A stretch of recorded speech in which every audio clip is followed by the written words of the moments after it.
Hello, everyone, and welcome back to Demon Souls.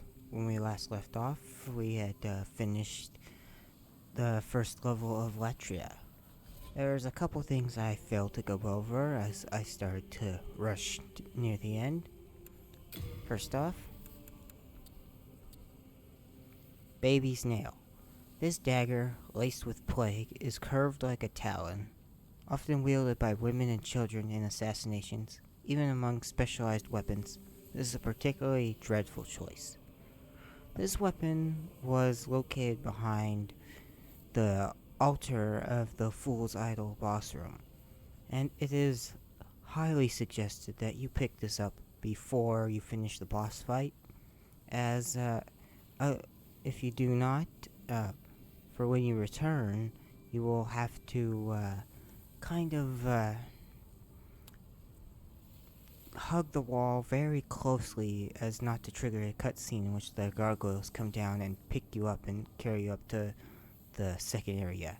That is still a problem in this version as well as the original. Estok, a large rapier.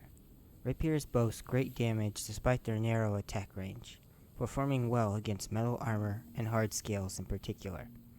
However, they are easily parried and do little to break an enemy's guard. They also permit the wielder to attack even with a shield raise, but are better used for parrying rather than blocking when wielded in the left. That was an item I forgot to grab while Hello on again. video. I'm keeping a close watch on your belongings, don't you? Let's see. Give this back over to Thomas. Now, there's a lot of assassin and thief style gear located in Latria for good reason. I'll get into that later on, You have a heart of gold. as the reasons why will become more apparent as the game goes on and parts of the story progress. Also, in the meantime, I went ahead and grinded some souls in order to max out at least my basic healing items. Got a few more of the stronger ones as well, just through the course of doing so. And much like Bloodborne and any RPG Let's Plays of this style, I will not be leveling up off screen. So, my stats are just exactly where we left them last time. So, with all that in mind, let us touch Archstone of the Shadowmen. Shrine of Storms. Island's Edge. The island shrine of the Shadowmen, who worship storms and mourn the dead. Since the appearance of the flying storm beast, the souls of the dead have been lured to the island by its demons, where they are revived by finding purchase in the bosoms of uninhabited skeletons. Small thing to note that I failed to go over previously is here in this remake, they have previews of the areas in which you are going as these cool little motion. I don't want to say motion images, cinemagraphs. That's the word I'm looking for, instead of static screens as they were previously, and nice little descriptions as well. Now, this is one of the most difficult areas in terms of the first levels. And there's a reason I bought that club from the Dregling Merchant in Boletaria level 1. It comes in handy here.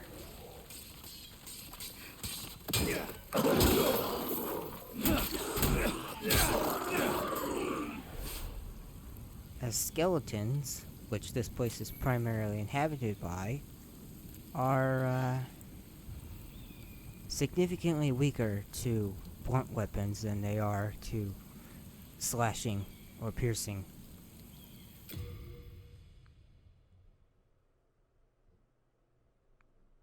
That's as close as we can get for now, but up atop that broken wall is a man standing there. I just like to point that out.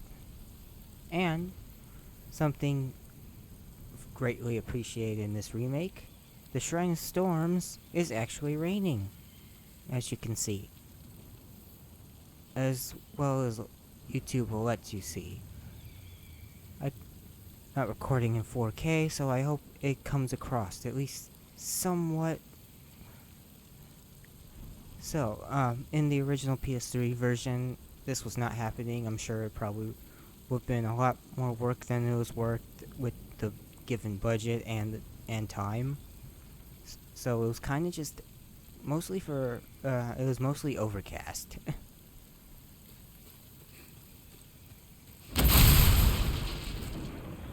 Another appreciated touch for this remake, that little set piece moment with the lightning striking the tree. Very cool and very appropriate. That did not happen in the original. Unfortunately, you cannot upgrade this club. So it's at level 1, and it's as high as it will remain.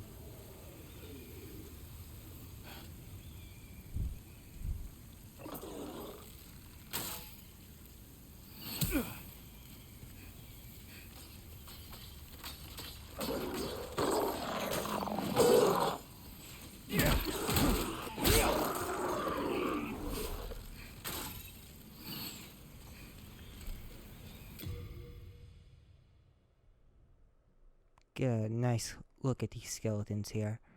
They're mostly the same as the original versions. However, rather than being hollow, they have these sort of sinewy muscles filling in a lot of the gaps in them.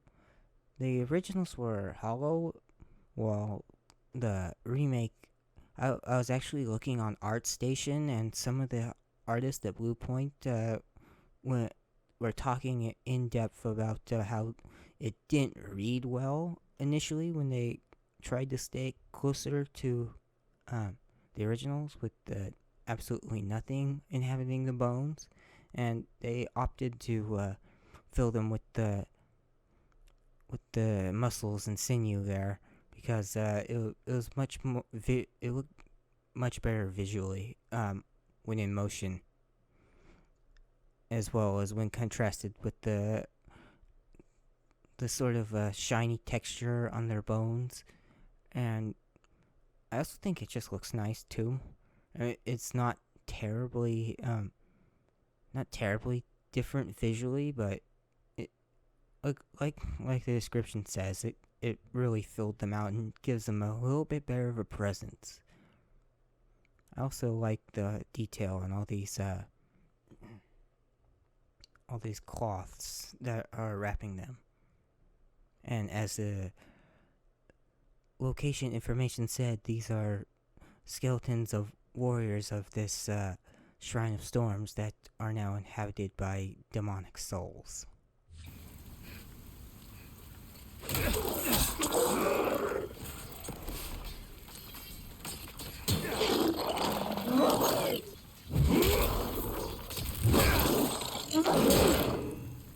Ooh.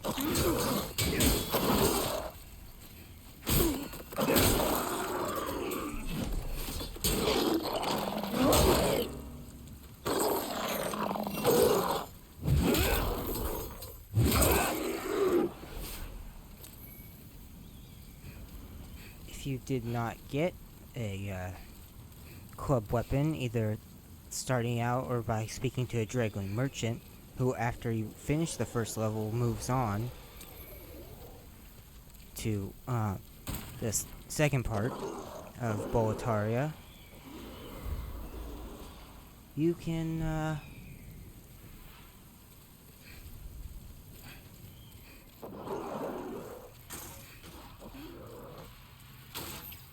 use your fist to deal blunt damage to the skeletons.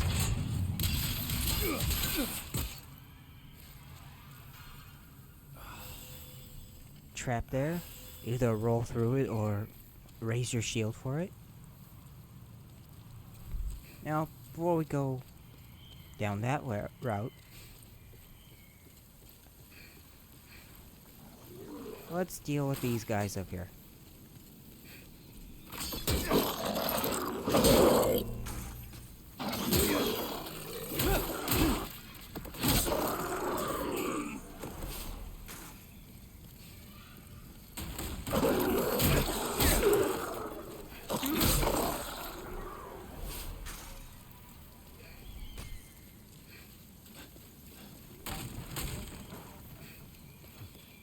Always deal with archers as fast as possible, no matter what you're playing.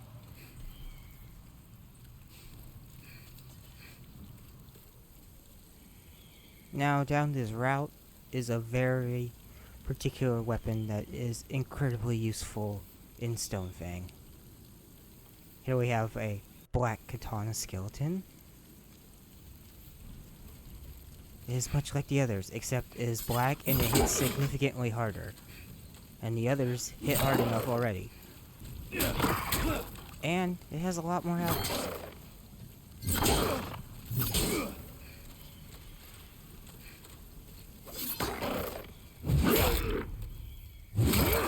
Notice how much more damage it is taking.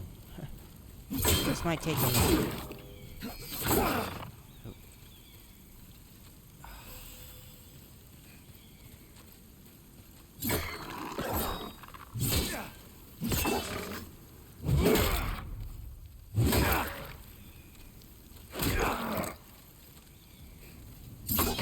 If you can get backstabs, do it.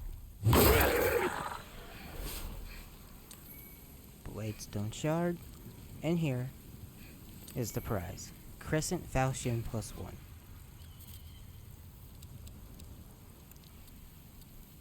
Standard curved sword. So this slashing weapon inflicts heavy damage upon soft flesh, but has a limited effect on metal armor and hard scales. Causes targets to bleed. I'm not going to be putting that on, but Crescent is a modifier which gives weapons magic damage. And with magic damage, enemies with hard armor and scales, funny enough, despite that description, will take damage, more damage than they would normally.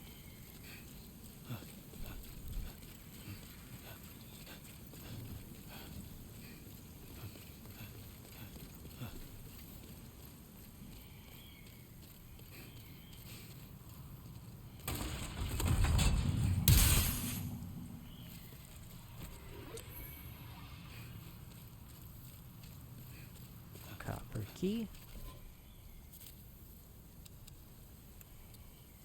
Plain copper key, lightly coated with mold.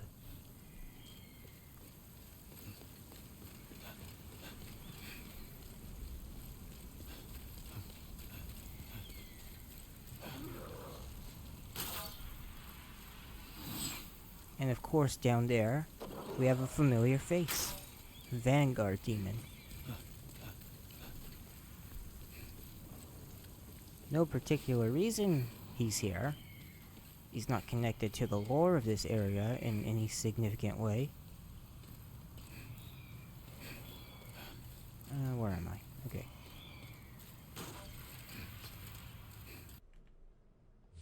Sorry about that cut there. I lost signal for some reason. I guess I bumped an HDMI cord and had to figure out what the heck went wrong.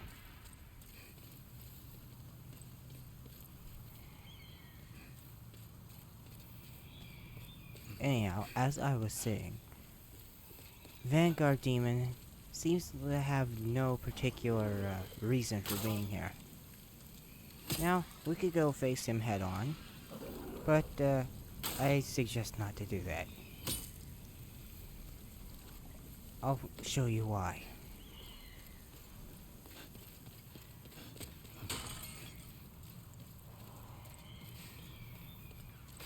Why the hell do I keep getting turned around?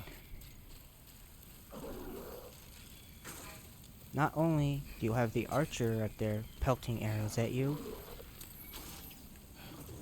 Kilish, but you also have those storm beasts, those large manta rays, pelting at you from a distance as you get closer.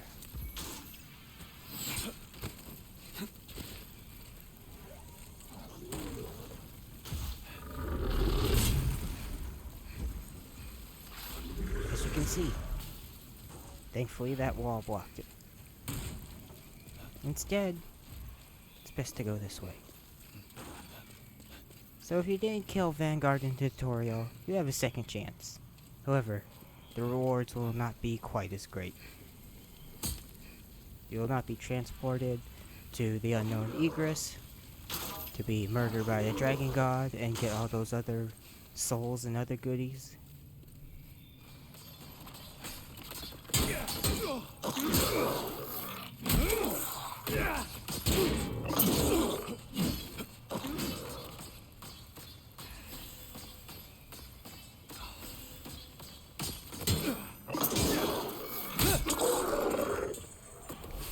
This little section here is very claustrophobic.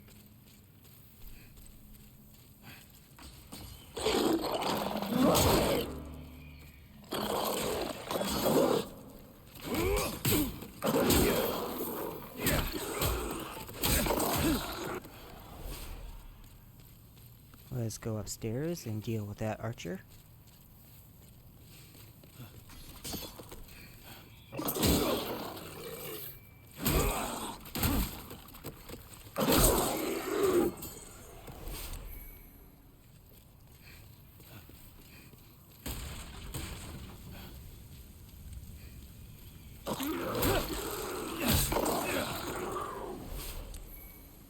Lightning arrow and compound longbow. So finally, a bow. We can get a close enough look. I like to take photo mode to one of those storm beasts. There we go. Wait, even closer. They're basically giant flying skeletal manta rays. It's a little unclear if they were always this aggressive and firing bolts at people made out of these weird magical crystals, or if they're possessed by the demon souls around here. I like to think the fact that they drop souls means that they are, and that's why they're aggressive, and that they weren't always that way. But you just don't know. Because that could just be a video game thing. I mean, same with the crystal lizards. They're very much not aggressive and they give you souls because video game. Even if it is a very small amount.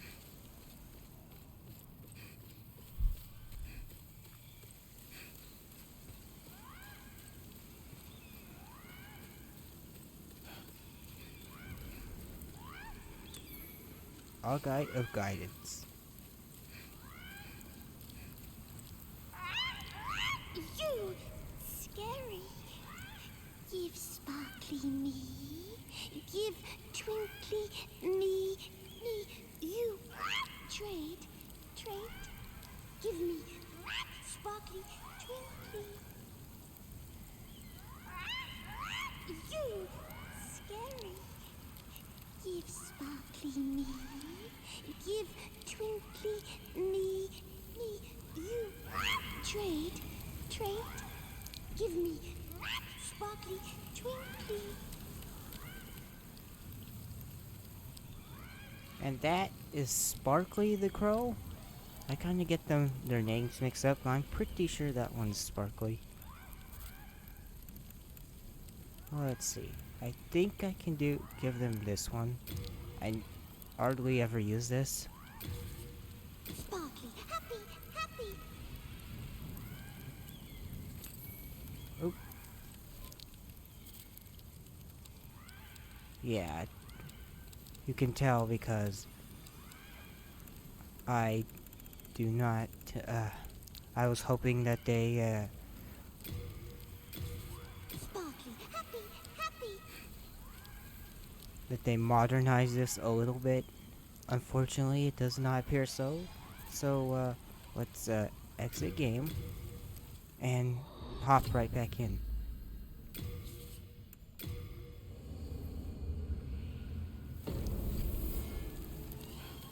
Yep. So it requires a whole reload in order to get the full item trade to happen. Sparkly, happy, happy. You, trade, trade. Give me sparkly, twinkly. Please, please. Give. So she will give you different items based on what you give her, and it's always 1 for 1. And it's the I'm pretty sure she's the one place you can get white arrows in this game. Let's take a look at those. An arrow made from gnarled wood, a legendary weapon used with the white bow, extremely high attack power. To use arrows, a bow must also be equipped. These are the strongest arrows in the game, and they are limited.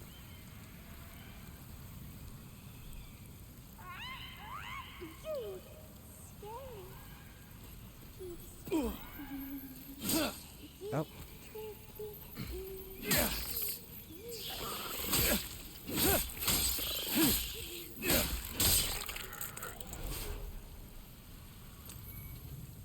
Mood Shane Stone Shard. Let's go back up and get that other item. I did not want to miss that lizard if I didn't have to.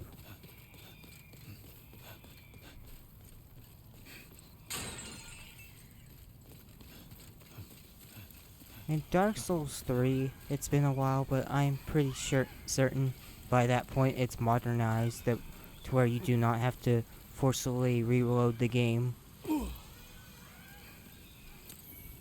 Stone of Ephemeral Eyes.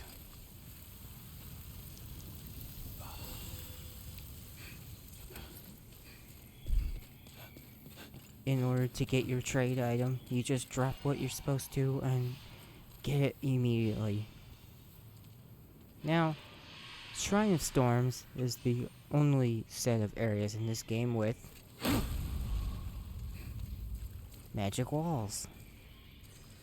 Or illusory walls, depending on your preference.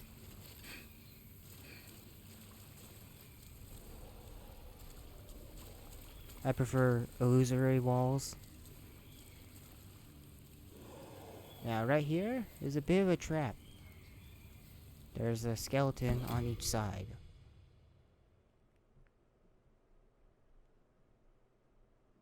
Appreciate how their eyes glow in the darkness.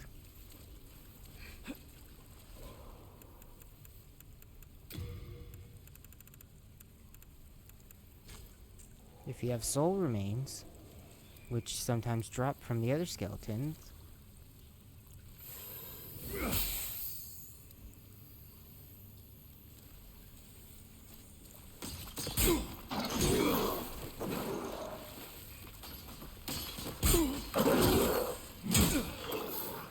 well, I fucked that up pretty well.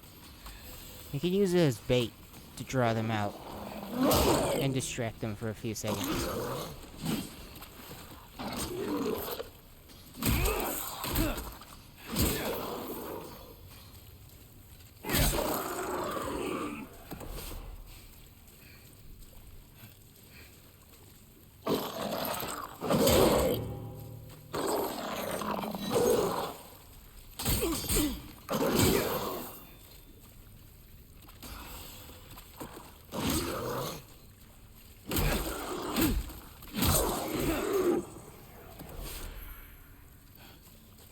As you see there, Crescent Moon Rest.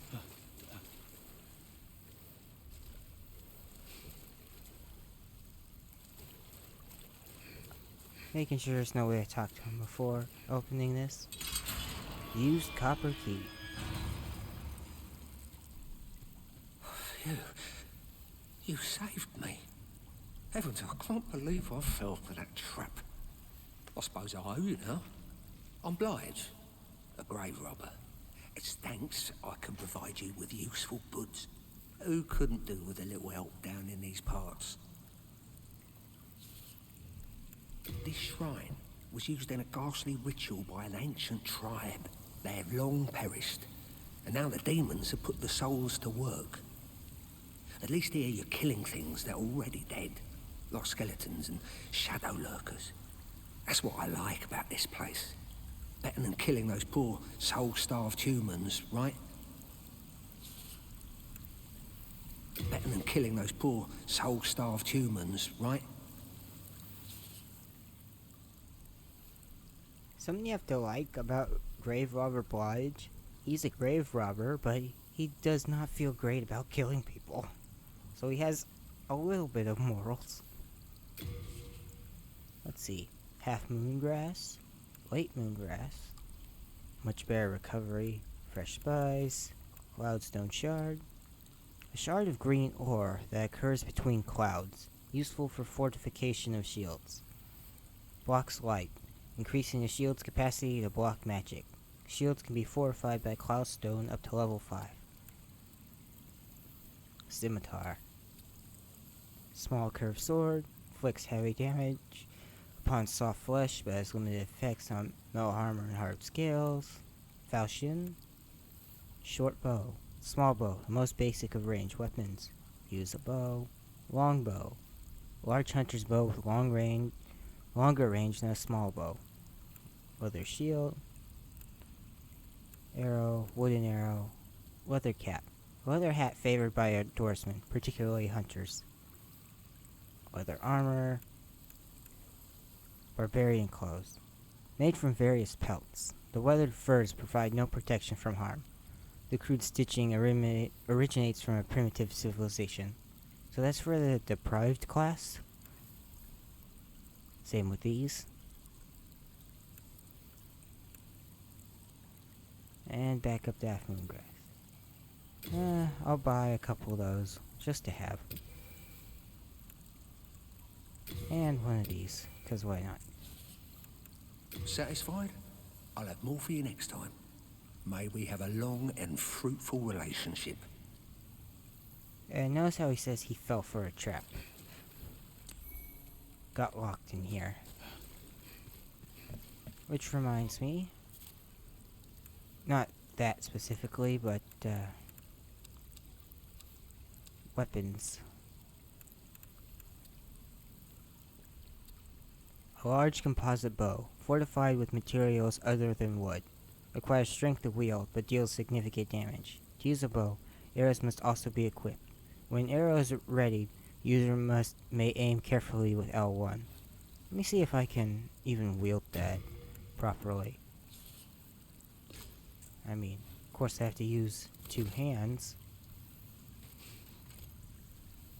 Okay, nope.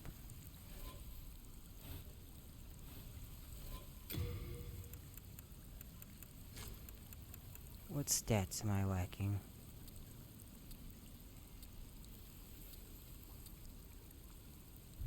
Okay, I need higher strength and higher dexterity.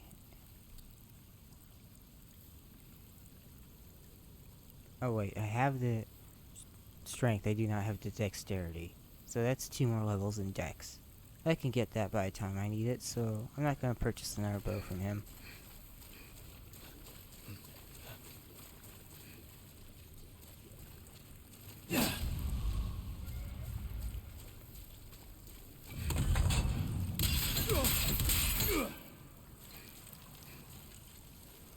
Easy to miss trap there.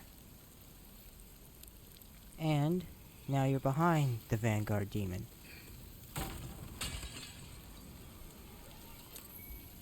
Katana.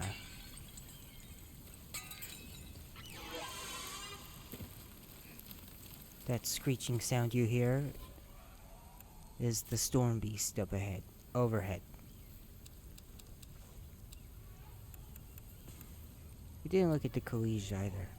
A large, heavy, curved sword designed to sever limbs.